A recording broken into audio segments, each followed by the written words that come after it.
good data. Yeah, maybe 20 years from now we would meet that need, but right now I'm having trouble wrapping my head around actually a single place that you could go and make any sense out of what's good and what's not good. Great points. I think much of what you talk about is probably, hopefully, will be captured in the resulting implementation plan, because really this is much more of a conceptual document right now. But those are the kinds of comments, though, when this thing goes out for review. This is someone who's responsible for, like you said, 2,000 GIS features. If this doesn't speak to you and speak to your role and your constituency, then we've either got to find a way to make it speak to it, or we need to maybe reassess what we're trying to do. But I completely understand that this is where we're at right now. Trying to give you some feedback. That's personal opinion. It doesn't necessarily represent all the opinions. I should say, if anybody else is on the core team wants to chime in. So the concept of pillars, we use this concept of pillars to help organize. We have one work group for each pillar. It's a picture platform supported by 5 pillars, and there's kind of 2 different flavors in our minds.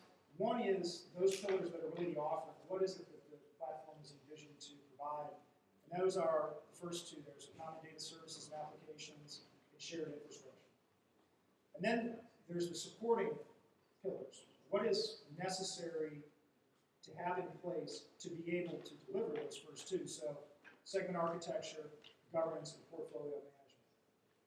There's a lot of detail in the document. There's a section, chapter 4 of the document, is an overview of the pillars, but then each of the individual pillars has a separate appendice, and there's quite a bit of opportunity, I think, for review and feedback in those sections. So what I'd like to do is I'm going to take the first 4 pillars and just give you kind of a high-level overview, and then Lori's going to talk specifically about portfolio management.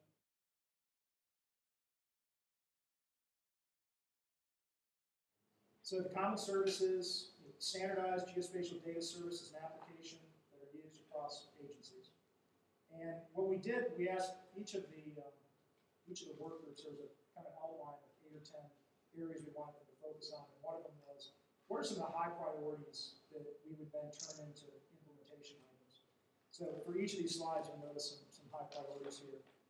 So for common services, this issue of needing to have a mechanism, a registry, and the ability to discover good quality data services and application, the importance of standards, and then the need, once we've got that registry in place, and we've also got the portfolio management criteria in place to understand what should really be part of the platform and shouldn't be populated.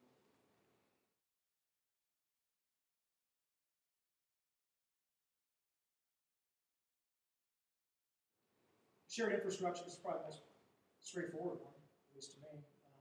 This concept of multiple agencies being able to share technology components and investments. And I think we're beginning to see, I don't know about other agencies, but I know just within NOAA, we're beginning to see groups coming together now and saying, I don't need my own SDE and my own server farm. Let's come together. It costs too much money to support and heat and cool and license and all that. Can we come together?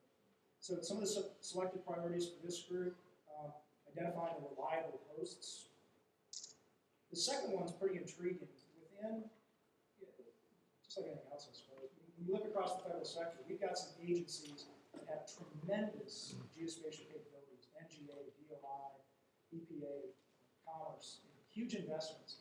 We've got a number of other agencies. And again, if you sat through Jack and subsequent presentations, you really saw how at least I did, the advent of the mobile computing and how GIS is going to move, especially in the federal sector, from just the kind of core mapping agencies to those agencies that have the ability to improve their business processes through the utilization of the technology. They might not have the ability fiscally, they might not choose to invest in the resources necessary, but by partnering, by identifying shared services, one of the things we talked about is a common geocoding service. Census has mentioned that, HUD has mentioned it as a potential service. That would be an example of how groups can come together. Role-based access is very important for some parts of the federal sector, especially the defense and components. And then cloud computing.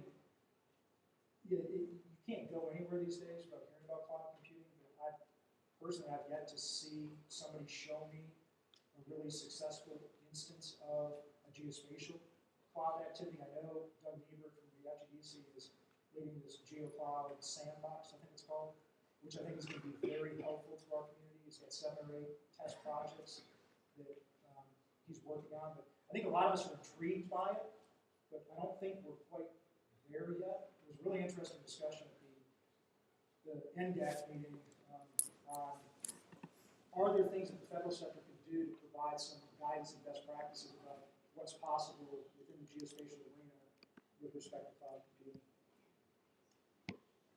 Segment architecture confuses the hell out of me. I'm an engineer. Designing and deploying large computing components in the context of the broader enterprise. The big activity here, this is one of those we talked earlier about capitalizing on prior activities. Underneath the federal enterprise architecture, there has been a multi-year effort to develop a geospatial segment. And what we've tried to do is take from that activity that's been going on for 2, 3, 4 years, I believe, and roll that up into the platform. We've got some selected priorities here. And then the last one I'm going to touch on before turning it over to Lori is governance.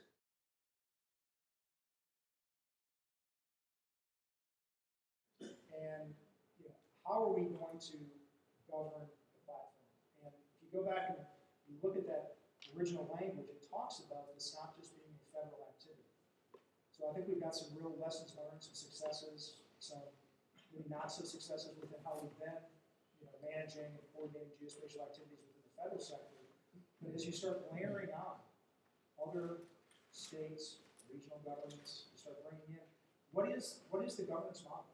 And how is that, how can we be most effective while still staying on the right side of our legal mandates? Big thing here is really just developing the plan, developing the approach.